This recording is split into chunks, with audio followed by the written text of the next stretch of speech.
Good evening students. चलिए अब हम लोग इस वीडियो के माध्यम से अब पॉइंट को फिर आगे बढ़ाते हैं।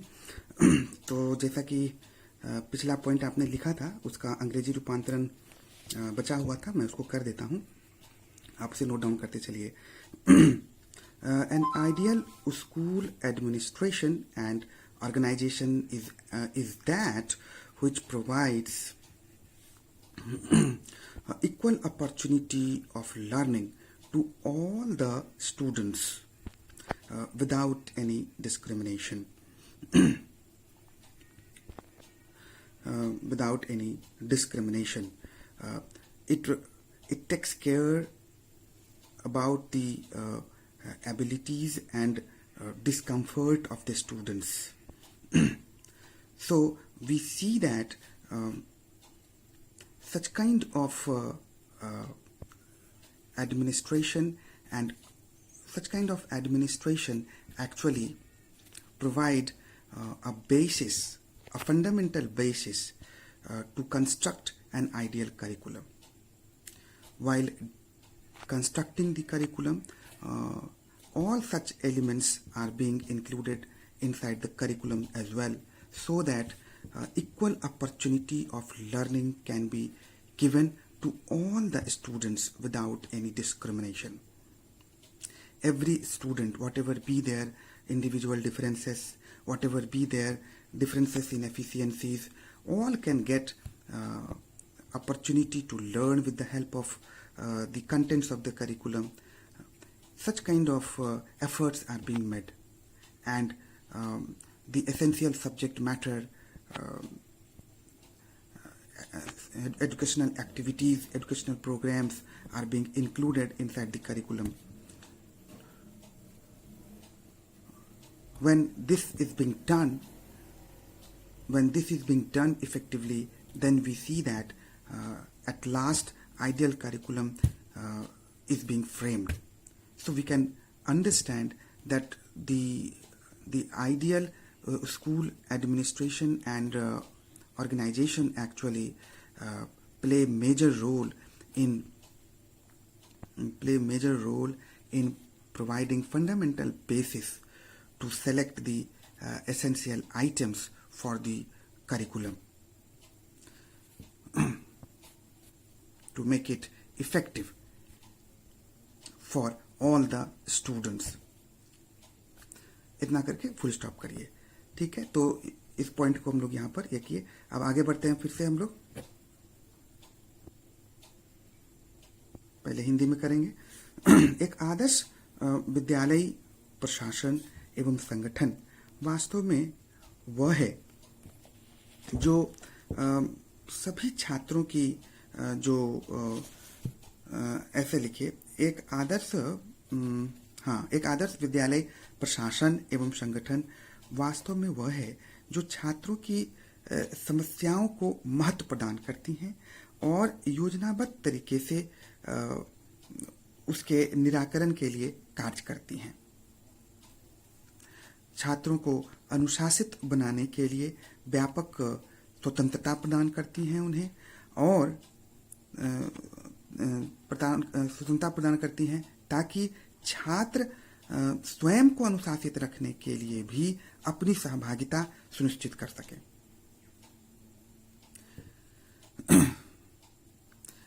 इस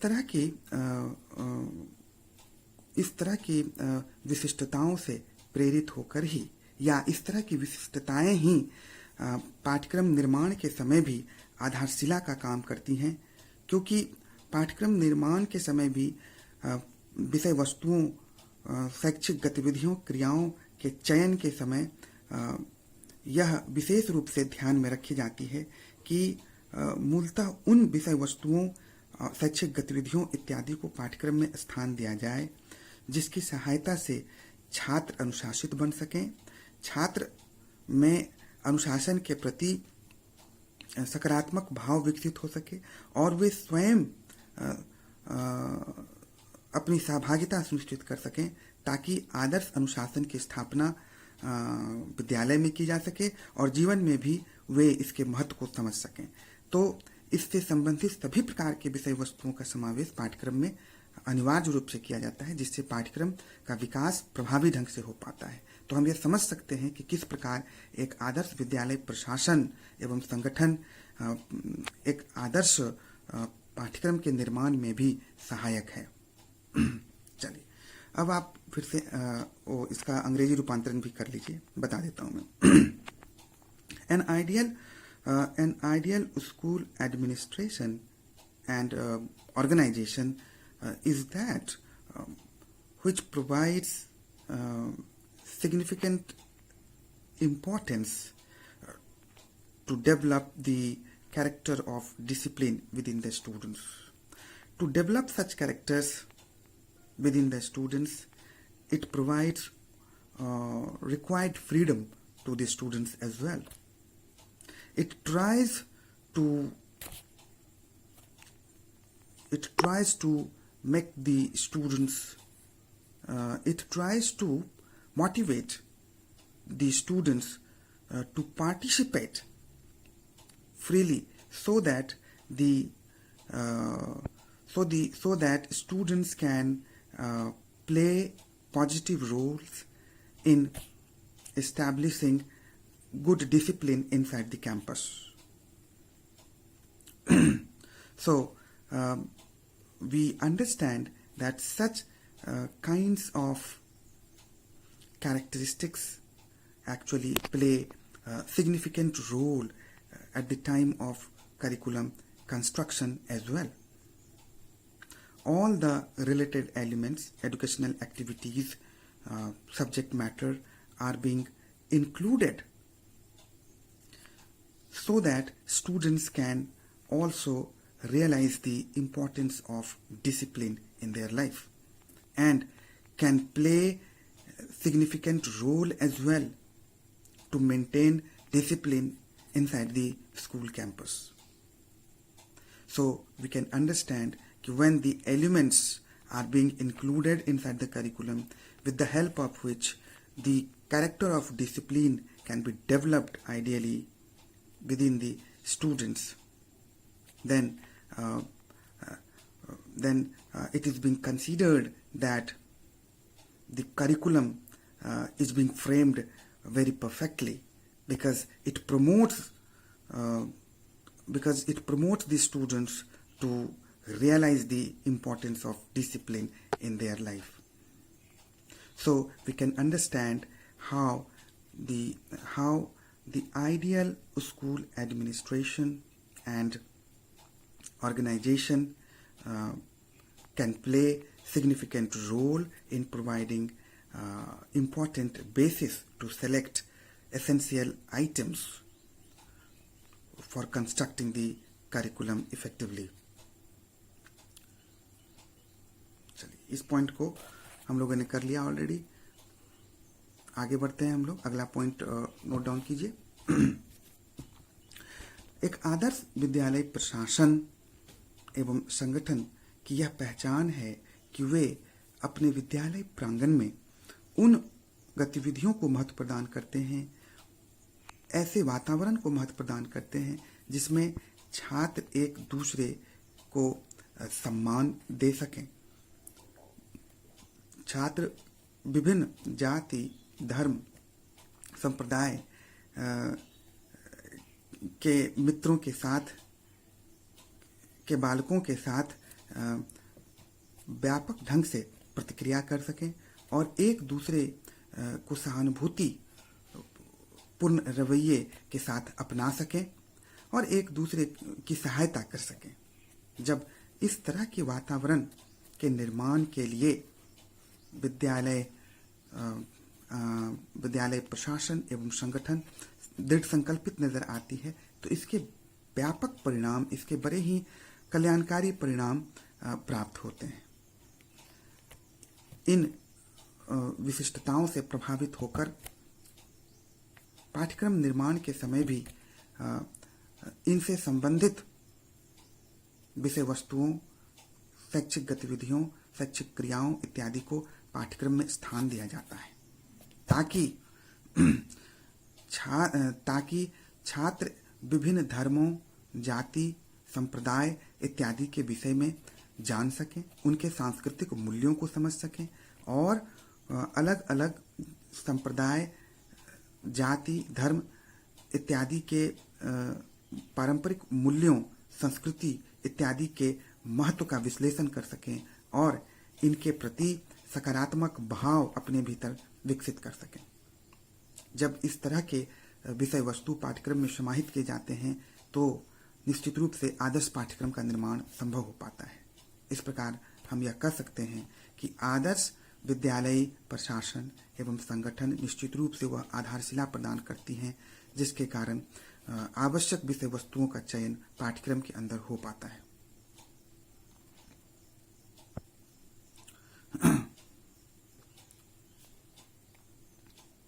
चलिए अब हम लोग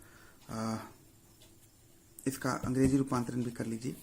मैं आपको करके बताता हूँ कि an ideal school administration and organisation is that which maintains that kind of environment in which every student behaves sympathetically with each other, whatever be their caste, community, religion, etc. So, such kinds of characteristics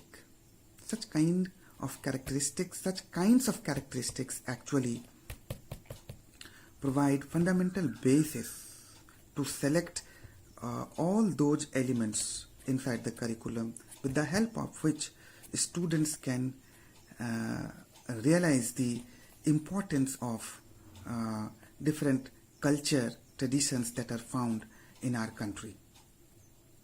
In our country, people belong to different community, different caste, different religion, etc. But they remain united, but they look very integrated. So when the curriculum contains all such related subject matter, educational activities, etc., then students get enough opportunities to know about all these traditions, as a result of which they get motivation to react very positively regarding all such elements. So we can understand that when these elements are being included inside the curriculum, then it helps to form an ideal curriculum at the end. So it is ideal school administration and organization that provide great fundamental basis to select essential items inside the curriculum to make it effective. चलिए, to make it effective, आइए आगे बढ़ते हैं।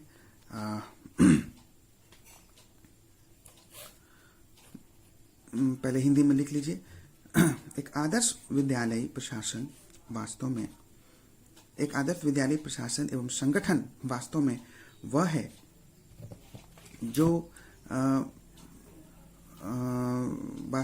है जो ऐसे लिखे,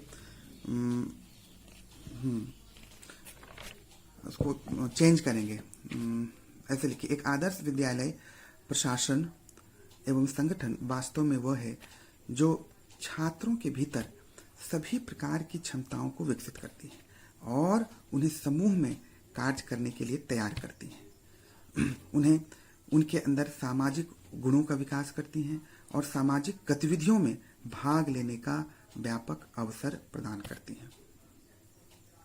क्योंकि विद्यालयी जीवन समाप्त करने के बाद छात्र निश्चित रूप से सामाजिक जीवन में प्रवेश करता है और वहाँ सामाजिक गतिविधियों के साथ, सामाजिक परिस्थितियों के साथ तालमेल बिठाने की क्षमता विकसित उनके अंदर हो, यह बेहद आवश्यक है, अन्यथा वे एक आदर्श जीवन जीने में विफल रह जाते हैं। इसीलिए एक आदर्श विद्यालय प्रशासन एवं संगठन सभी प्रकार के महत्वपूर्ण सामाजिक गुणों का विकास छात्रों में करने की चेष्टा करती हैं और सामाजिक गतिविधियों में भाग लेने का व्यापक अवसर भी छात्रों को प्रदान करती हैं।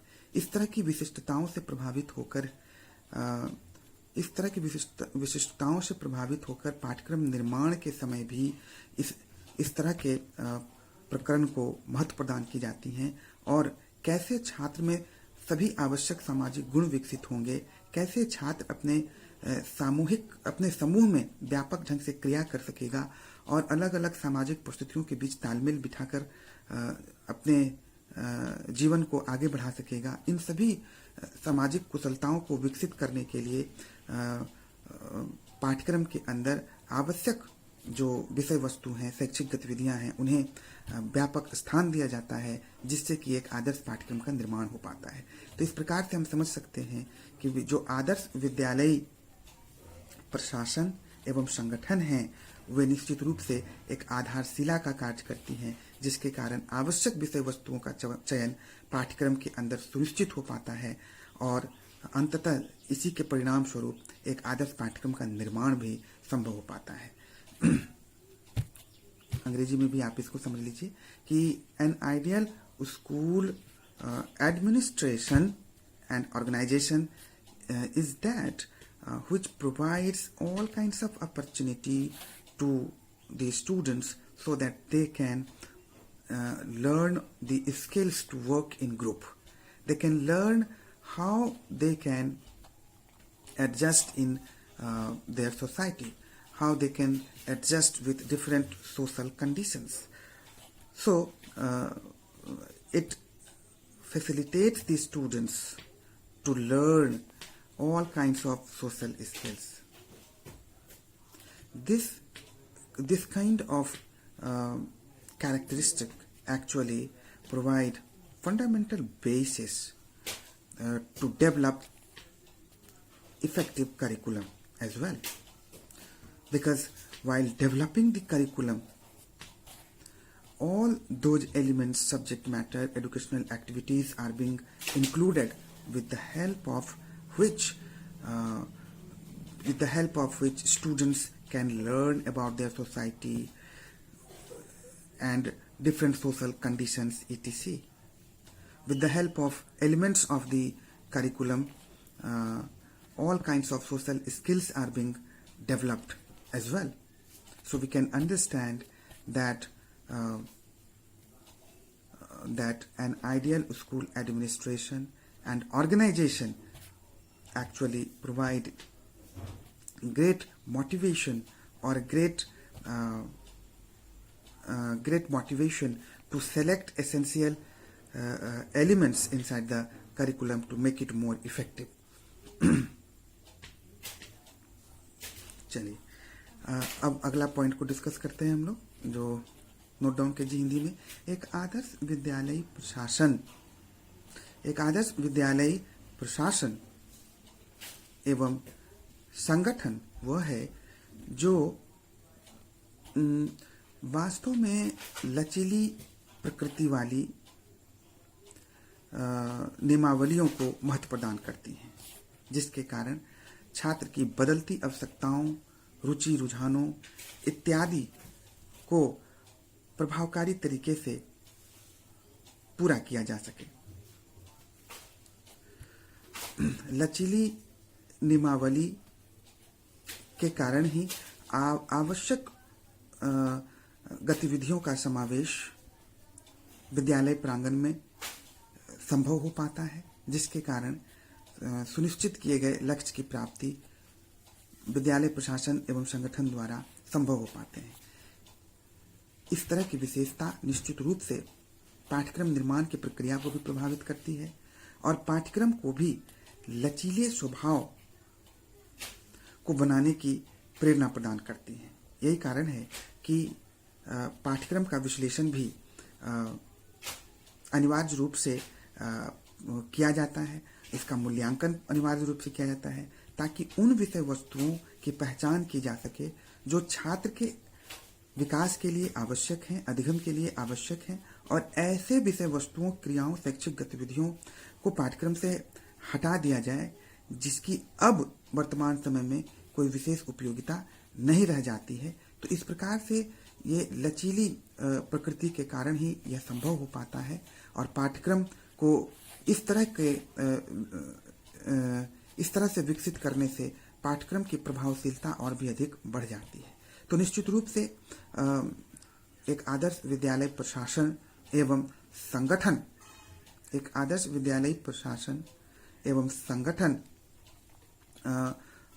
वह आधारशिला विकसित करने में सक्षम है, जिसके कारण पाठ्यक्रम के प्रकृति को भी लचीला बनाया जाता है, जिससे कि सभी प्रकार की आवश्यकताओं की पूर्ति प्रभावी ढंग से पाठ्यक्रम की सहायता से हो पाती है। इस प्रकार से हम ये कह सकते हैं कि आदर्श पाठ्यक्रम के निर्माण में निश्चित रूप से विद्यालय प्रशासन एवं संगठन की भी विशिष्ट भूमिका है। चलिए अंग्रेजी में भी मैं आपको इसको बताता हूँ कि an ideal school administration and organisation is that which give preferences to have flexibility in its approaches, so that all those essential elements can be taken to fulfill the need, interest and requirement of the students. Such kind of speciality of school administration and organization actually provides fundamental basis while developing the curriculum ideally, because a curriculum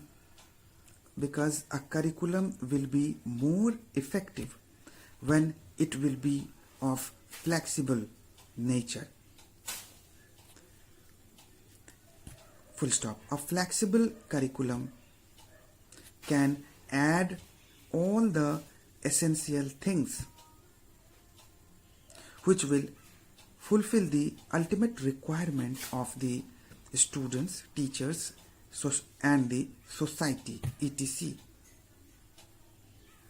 So this kind of nature will make the curriculum more effective, and it will allow the curriculum to evaluate it properly, so that the unessential elements can be eradicated and essential subject matter can be added at any required point of time. So we can understand that how the ideal nature of school administration